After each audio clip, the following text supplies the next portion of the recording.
La psicología es una disciplina que estudia la mente y el comportamiento de las personas. Los psicólogos trabajan en distintos campos profesionales, pero muchos de ellos se dedican también a atender a pacientes con enfermedades mentales o a personas que en algún momento de su vida sufren un malestar psicológico que les impide estar bien, en definitiva, de ser felices. Hemos ido a la Facultad de Psicología de la Universidad Autónoma de Barcelona para preguntar a los alumnos por qué estudian psicología y cuál creen que es el papel de los psicólogos en nuestra sociedad. Estudio psicología porque me parece una carrera interesante, porque abarca muchos temas y me gusta mucho ayudar a la gente y poder promover un mejor desarrollo tanto en la educación como en otros campos como la clínica. Bueno, ahora estoy haciendo una asignatura que es psicopatología y lo veo bastante aún más fuerte. No tanto ya sino para ayudar, sino porque problemas mentales cada día hay más, ansiedad y estrés que se ven como problemas que puede tener todo el mundo, pueden ser muy graves. Que la parte médica está muy bien, pero sobre todo en enfermedades como el cáncer, el SIDA o enfermedades degenerativas o enfermedades crónicas de este tipo, el soporte psicológico es fundamental. Soy estudiante de psicología y escogí esta carrera porque es un tema que me interesaba y aunque la profesión en sí no me dice nada, me interesa mucho el tema y me gusta conocer la conducta y la mente de la gente. Estudio psicología porque es lo que siempre me ha gustado y me gustaría dedicarlo sobre todo a ver si podemos arreglar un poquito la sociedad hoy en día, que está un poco destrozada, y sobre todo de cara a los adolescentes, que creo que España tiene un problema educacional un poco grande, y tanto en casa como en la escuela. Y entonces a ver si podemos hacer a esos adolescentes ver las cosas un poco más claras para que sepan lo que quieren en esta vida.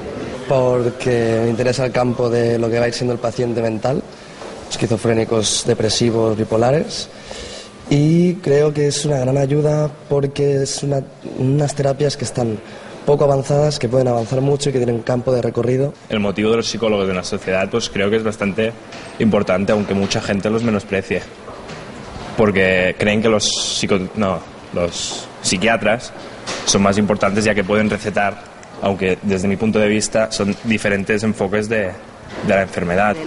Yo estudio psicología porque me interesa ayudar a las personas, también no puedo entrar en medicina, así que consecuentemente fue psicología, y eso, ayudar a la gente de la manera que sea. Realmente en la sociedad yo creo que es muy importante, nos afecta en todas las psicologías, la mente humana, y es básico. Realmente, si se puede ayudar hablando, antes ayudar hablando que con drogas. Bueno, yo estudio psicología porque me gusta muchísimo ayudar a la gente y escuchar sobre todo. Y creo que para sacar sonrisas a la gente un poquito más de lo que estamos y cómo está la sociedad hoy en día. Si la gente se deja ayudar, tú les puedes ayudar. Si no, no sirve nada estudiar psicología. Creo que los psicólogos pueden ayudar porque, digamos que yo creo que la introspección es una terapia muchísimo más válida que los medicamentos en muchísimos casos, y creo que se puede ayudar al paciente sin necesidad de medicarle. Y me parece muy importante que el paciente se conozca a sí mismo y sepa por qué se encuentra mal y qué le está pasando antes de estarle medicando. Yo estoy estudiando psicología básicamente porque me interesa mucho el tema de la mente y tal, y la conducta humana. Y el papel de los psicólogos, pues no lo sé. Intentan supongo ayudar a la gente, pero es muy relativo también. Me gusta mucho escuchar a la gente y yo voy más encaminada para la psicología social, no tanto clínica. A mí me gustaría más estar en centros con niños con problemas, discapacidad, centros de personas mayores. Es como un poco intentar cambiar un poco las cosas, ¿no? Y si no, no haría ninguna otra carrera. Creo que los psicólogos sí que pueden ser útiles, lo que pasa es que la sociedad muchas veces no conoce bien la labor, porque hay muchos prejuicios. Si dices que vas al psicólogo, hay gente que puede pensar que estás loco o cosas así. Y luego es verdad que como hay muchas escuelas diferentes de psicología, hay muchas que no están científicamente validadas, y la gente va al psicólogo y luego tiene malas experiencias, entonces ya generaliza, pues fui al psicólogo, no me sirvió para nada. Bueno, yo cuando vine aquí tuve un problema de adaptación porque dejar a la familia atrás y todo fue muy duro, y conocí a una psicóloga de mi instituto que me ayudó muchísimo, y a base de eso también quise hacer lo mismo que ella hizo por mí y por los demás. Lo que se escucha de la calle del psicólogo es que escucha a la gente y le da soluciones muy generales. No, aquí lo que se pretende es estudiar la patología del paciente, lo que siente, ver por dónde puede ir el camino e indicarle cuál es el mejor. y de ahí pues ver la evolución e ir haciendo un seguimiento constante. Aliviar, acompañar, curar, ayudar a mejorar, esa es la labor que realizan los psicólogos con sus pacientes y además todo eso se puede hacer desde ópticas o enfoques diversos. Para hablar de todo ello nos acompañan 4 psicólogos con una dilatada experiencia profesional. Son Mireia Darder, directora del Instituto Gestal de Barcelona, María José Carvajal, es terapeuta EMDR, José Ramón Ubieto es psicoanalista y profesor de la Universitat Oberta de Cataluña y Joan Deus, neuropsicólogo, terapeuta cognitivo-conductual y profesor de la Autónoma de Barcelona. Buenos días a todos, bienvenidos al programa. Lo decía una alumna en la encuesta, el primer paso para superar un problema es querer que te ayuden. En ocasiones charlar con alguien de lo que te pasa pues ya supone un gran alivio, pero no siempre es suficiente. Mi primera pregunta sería, ¿cuándo hay que ir al psicólogo? Mireia. Yo creo que cuando se te han acabado todos los recursos. Primero, cuando te sientes mal.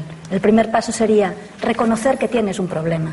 Porque a veces hay personas que están mal pero no reconocen que tienen un problema. Este sería el primer paso. Y cuando ya no tienes recursos tú para salirte ni en tu entorno los hay, entonces valdría la pena ir al psicólogo. También existe la posibilidad de ir al psicólogo cuando uno quiere mejorar. Eso también es otra posibilidad. En estos momentos hay terapias que lo que hacen es que las personas mejoren aunque no estén mal. Y yo creo que eso también es importante. Como hemos dicho, hay muchas escuelas psicológicas, la que ustedes representan y otras muchas, como programación neurolingüística, terapia breve estratégica. Muy someramente, ¿nos podrían comentar las características principales de sus terapias y en qué aspectos ha demostrado más su eficacia? Podríamos empezar por usted, María José. La técnica EMDR, tenemos entendido que estimula los hemisferios cerebrales, ¿no? A través del movimiento ocular, si no me equivoco, y que se usa especialmente para superar los traumas. Sí, este es un abordaje terapéutico que tiene su inicio hace un poquito más de 20 años y se basa justo en lo que usted dice, en estimular bilateralmente el cerebro para estimular un recurso que tenemos de autosanación, de llegar por nosotros mismos, como decía Mireia, también a poder tener un equilibrio y una adaptación. Así se basa en un mecanismo natural que observamos también durante una fase del sueño, que es el sueño REM, en la que se producen estos movimientos rápidos de los ojos de forma espontánea.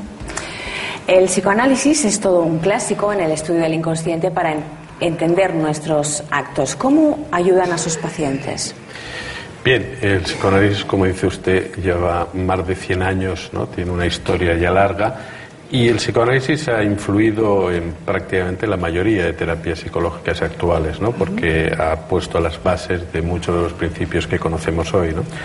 El psicoanálisis se basa en la idea de que alguien puede saber algo de lo que le ocurre si está dispuesto a iniciar esa conversación con el psicoanalista, no solo para aliviarse terapéuticamente, que también, sino también para conocer algo de lo que es su funcionamiento psíquico, ¿no? De cómo él organiza su vida, cómo organiza sus relaciones, ¿no? Cómo él fracasa y cómo también tiene éxito en los aspectos familiares, aspectos profesionales, ¿no? En estos momentos la propuesta del psicoanálisis es una propuesta muy amplia, porque piense usted que, por ejemplo, todos los centros de salud mental, todo lo que es la salud mental, tal como se entiende hoy, los diferentes dispositivos son dispositivos que se crean en la época de Freud, porque no solo hay el psicoanálisis como una práctica privada, también hay la idea de que el psicoanálisis puede atender a pacientes que no tienen recursos y que se les puede también prestar mucha atención. Todo el tema del trabajo con los bebés, la observación de los bebés, es todo un amplio abanico, ¿no?, de posibilidades en las que el psicoanálisis ha estado presente y que sigue estando. Es una oferta, digamos, la del psicoanálisis, que requiere, eso sí, la disposición de alguien que quiera y explorar algo de lo que le ocurre, lo cual no siempre existe. Hay personas que prefieren no saber lo que les ocurre y entonces pues recurren a otro tipo de terapias, sean medicamentos o otras. Joan Deus, la terapia cognitivo-conductual trata de modificar la conducta a partir de refuerzos e intenta que el paciente deje de tener pensamientos erróneos, ¿no? ¿Es así? Sí, tendríamos dos partes. La parte, diríamos, conductual, que se centra fundamentalmente en modificar respuestas o comportamientos que podemos etiquetar de anormales o poco eficaces o resolutivos en los problemas de la vida diaria, y después la parte de la cognición, que intenta modificar o regular lo que ya llamaríamos pensamientos que pueden promover o pueden dar lugar a emociones que tampoco son eficaces para la resolución de los problemas de la vida diaria. Por tanto, hay que disociar los dos elementos. No es como antes, que se consideraba que el cerebro era una caja negra y que nada más no podíamos que ver cómo era el resultado de su conducta, sino que hoy en día podemos, a través de estas terapias, tanto modificar la parte externa, comportamiento, como la parte interna, los pensamientos. Y finalmente tenemos representada en esta mesa pues la terapia gestal. Mireia, ¿qué nos puede decir esta terapia? ¿Querer es poder sería su lema? Sí, de alguna manera la terapia gestal lo que dice es: déjate ser lo que en realidad eres. Y no estés pendiente de todos los deberías que te impone la sociedad, que te impone tu familia. En la medida que tú te dejas ser lo que tú eres todo. Tienes todas las posibilidades, y desde ahí el querer es poder también, ¿no? ¿Por qué se dice que es una psicología humanista? Se dice que es una psicología humanista porque, bueno, aquí están representadas las dos psicologías clásicas, que una sería el psicoanálisis y el otro sería la terapia cognitivo-conductual, y de ahí después, en orden cronológico en los años, aparece la psicología humanista, que es un intento de aunar las cosas que les pasan interiormente a las personas y a la vez también intentar aliviar o cambiar un poquito el comportamiento de las personas. Pero se basa en conocerse mucho a uno mismo, aceptar todo lo que pienso, todo lo que siento, y también mi parte corporal. En el humanismo sería como la persona entendida como tres partes, y aceptarse, esto es lo más importante. Y desde la aceptación yo tengo todas las posibilidades, porque yo soy todo. Esta es una idea, yo creo que es nueva, en el sentido de que los humanistas creemos que nosotros traemos todas las posibilidades en la semilla al nacer. Lo que pasa es que la sociedad, los conflictos nos limitan y no desarrollamos todas nuestras potencialidades. Esto sería la psicología humanista y la terapia gestal. ¿Todas las terapias que ustedes nos han comentado son aplicables a cualquier persona o son más eficaces en depende de quién? Bueno, actualmente existe toda una serie de corrientes muy importantes y prestigiosas que intentan poner en evidencia la eficacia de los distintos recursos terapéuticos en psicología. Creo que aquí sobre la mesa se está poniendo de manifiesto que ir al psicólogo ya no es ir al psicólogo, sino a qué tipo de psicólogo voy, para qué tipo de problema quiero solucionar. Con lo cual, lógicamente, se está abriendo todo un mundo de posibilidades paralelos, similar a lo que se hace en medicina con los medicamentos, para intentar ver la eficacia de las distintas técnicas de intervención psicológica, en qué patologías o no son más productivas en cuanto a su eficacia, y también, por qué no, hablar de dosis en cuanto al número de sesiones, ¿no? La psicoterapia breve se basa fundamentalmente en reducir el número de sesiones para intervención y resolución de determinados conflictos. Por tanto, una función del psicólogo es también ver qué problema tenemos y orientar al paciente o al sujeto que nos pide ayuda cuál puede ser su mejor intervención. Bueno, José. Bueno, la psicoterapia en la que yo estoy especializada tiene algo que a mí me gusta especialmente, y es que es un enfoque integrador. Es nuevo, pero se alimenta del psicoanálisis, de Gestalt, de cognitivo-conductual y de otras escuelas, y lo que se pretende es hacer una integración de todos estos saberes. Así, yo cuando tengo delante a un paciente o un cliente, como quiera llamarlo, no estoy pensando en si ahora aplicaré esta técnica o este abordaje que aprendí cuando estaba haciendo la formación en psicoterapia humanista o en otro tipo, sino mi criterio es el criterio de utilidad e intencionalidad.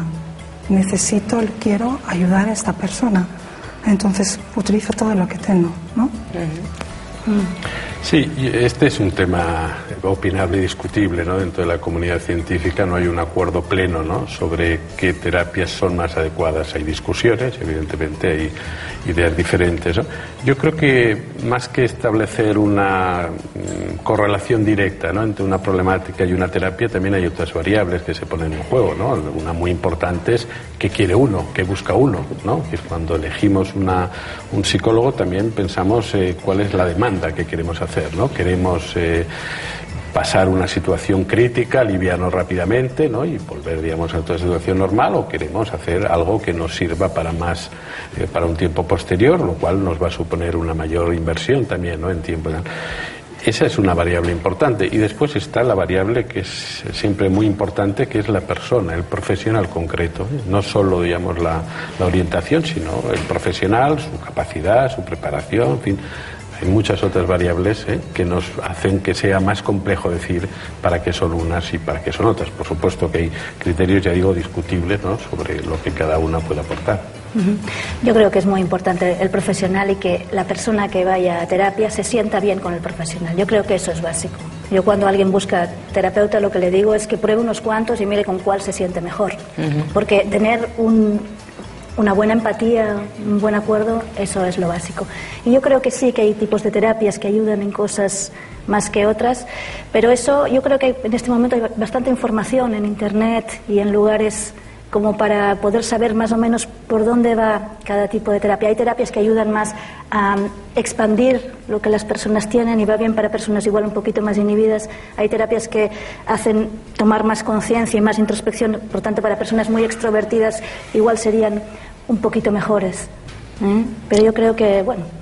Por tanto, eso que dicen popularmente, cada maestrillo tiene su librillo, ¿no? Sí. Que, bueno, no es más importante quizás la corriente psicológica concreta, sino el psicólogo, ¿no? Sí. Que sea empático con sus pacientes o con sus clientes y que sea capaz en un momento dado de decir, mira, no te puedo ayudar, busca otra persona, ¿no? Sí, es fundamental. En psicoanálisis a eso le llamamos transferencia, ¿no?, que es la capacidad de establecer un vínculo que se da, ¿no?, entre dos personas.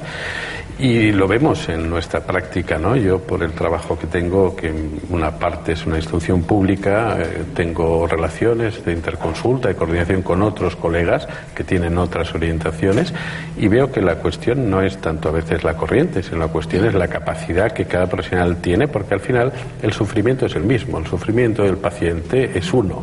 Es nuestra manera de podernos acercar a ese sufrimiento, que a veces puedes encontrarte con pacientes de tu misma orientación con menos capacidad, ¿no? En cambio, pacientes con otra orientación que puedes fácilmente ponerte de acuerdo porque te das cuenta que tiene una experiencia clínica y una capacidad de acercarse a ese sufrimiento, que es finalmente lo más importante, claro.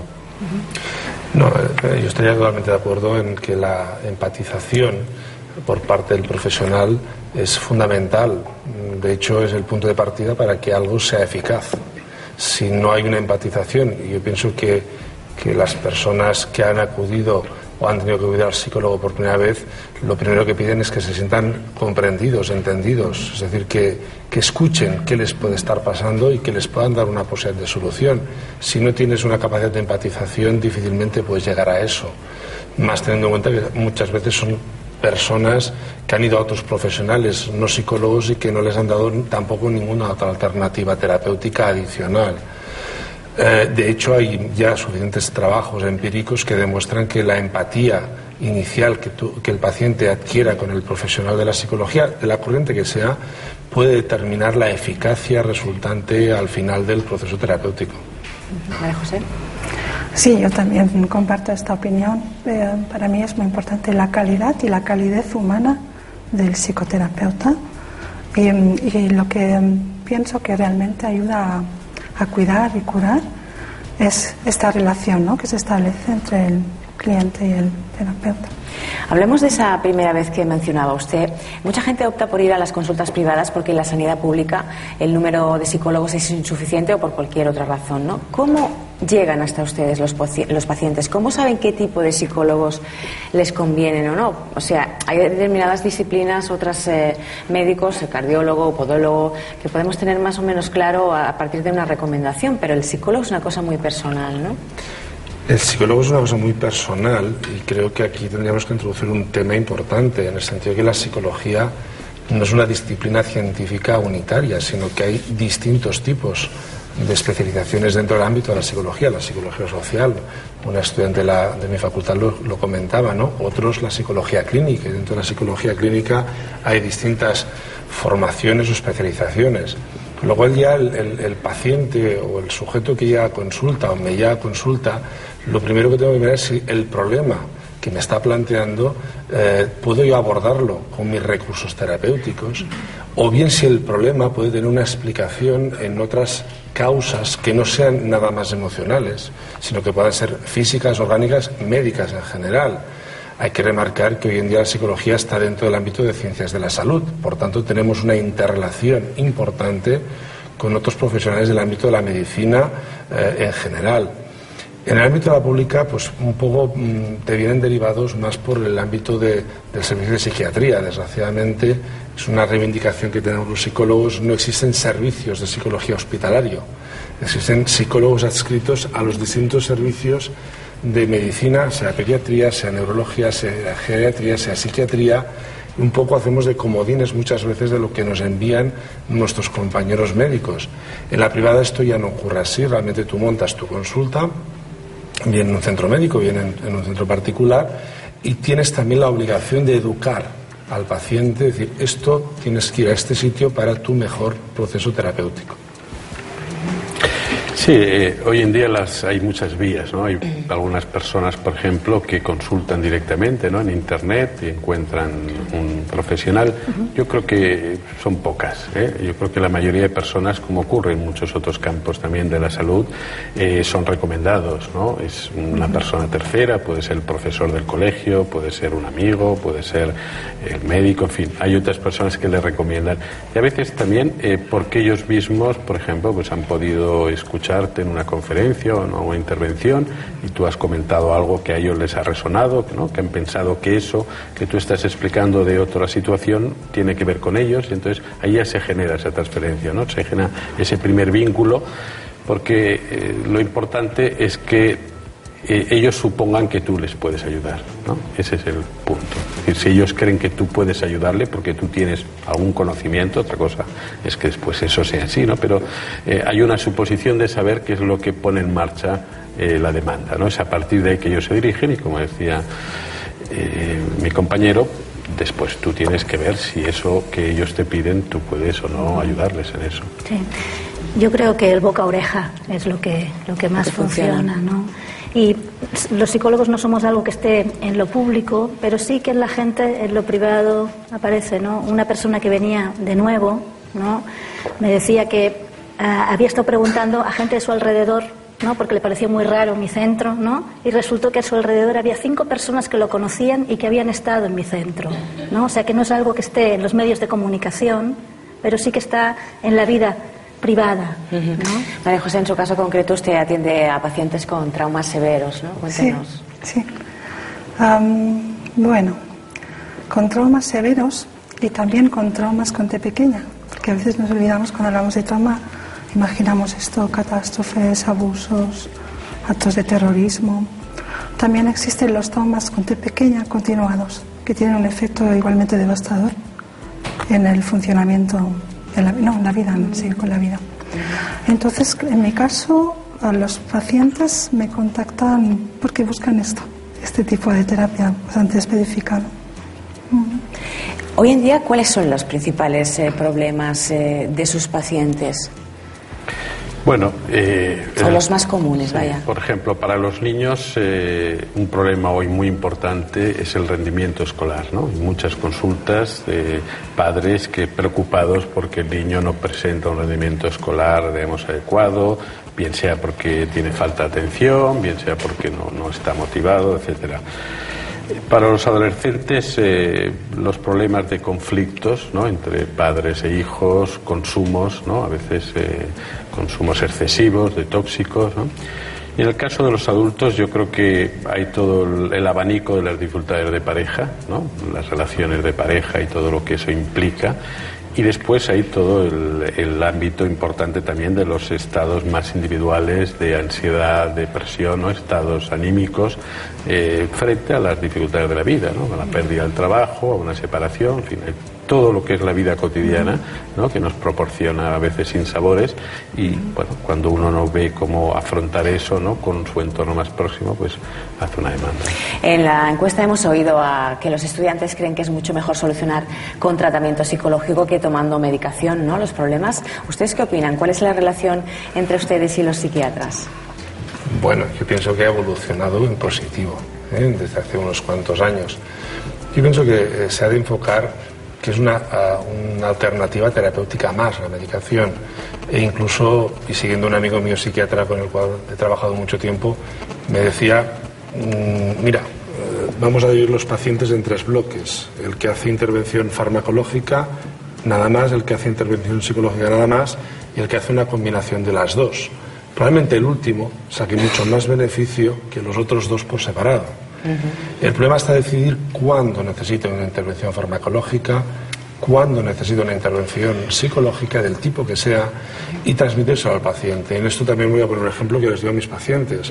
Un poco es cuando vas al traumatólogo. El traumatólogo, si te rompes un hueso o tienes una lesión muscular o tienes una lesión articular, primero te va a dar un tratamiento farmacológico, un antiinflamatorio o lo que sea. Y con el tiempo vas a tener que ir a un fisioterapeuta que te dé masajes y que modele esa posibilidad de movilidad que has perdido. Un poco la fase del psicólogo en algunas patologías sería lo mismo. La primera parte la tendría que hacer el psiquiatra, darnos el tono emocional, y después vendríamos los psicólogos para hacer la intervención a posteriori, prevención o acabar de poder solucionar la problemática que hay. Por tanto, enfrentarnos con los psiquiatras hoy en día pienso que es absurdo, no tiene sentido. Todos vamos a trabajar lo mismo, pero con distintos recursos terapéuticos. Antes, vamos a formular la última pregunta a modo de conclusión. Antes ir al psicólogo era un tabú, ahora creo que ya no. Incluso parece que está de moda, ¿no? En la línea del crecimiento personal, la autoayuda. ¿Usted recomendarían a todo el mundo que tarde o temprano pase por el psicólogo? No, a todo el mundo no. Yo no creo que sea una moda, yo creo que está más normalizándose, ¿no? Que las personas que necesitan están usando y las personas que no necesitan no. Yo creo que hay personas que tienen una perfecta salud y que no hace falta que vayan al psicólogo, que no se han encontrado nunca sin recursos, y esas personas no hace falta. Sí, si en algún momento quisiesen mejorar y crecer personalmente, ¿ya? Pero yo no creo que todo el mundo tenga que ir al psicólogo. No, sí, yo creo que, como dije antes, contamos con un sistema de autocuración. Igual que si nos hacemos una pequeña herida no tenemos que ir a poner antibiótico ni puntos. También la mente tiene esta función de autoequilibrarse. Entonces yo recomendaría consultar con un psicólogo cuando este sistema está bloqueado. Bueno, vivimos una sociedad demasiado dependiente de los profesionales, ¿no? Medicalizada, muy medicalizada, ¿no? Un dato para que nos demos cuenta de la dimensión. Somos un país de 47 millones de habitantes que consumimos 37 millones de estuches de antidepresivos y ansiolíticos. Es una barbaridad, ¿no?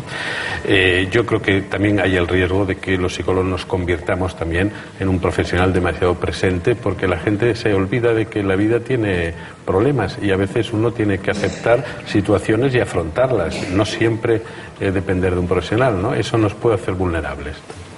Rápidamente. Sí, totalmente de acuerdo, no hay que generalizar el uso del psicólogo, igual que no generalizamos el uso de otros profesionales de la medicina. Hay que acudir cuando hay que acudir y en caso de duda preguntar, y el psicólogo tiene que ser ético y responsable, decir no hay necesidad de intervención. Siempre en su justa medida. Muchísimas gracias a los 4 por participar en esta tertulia.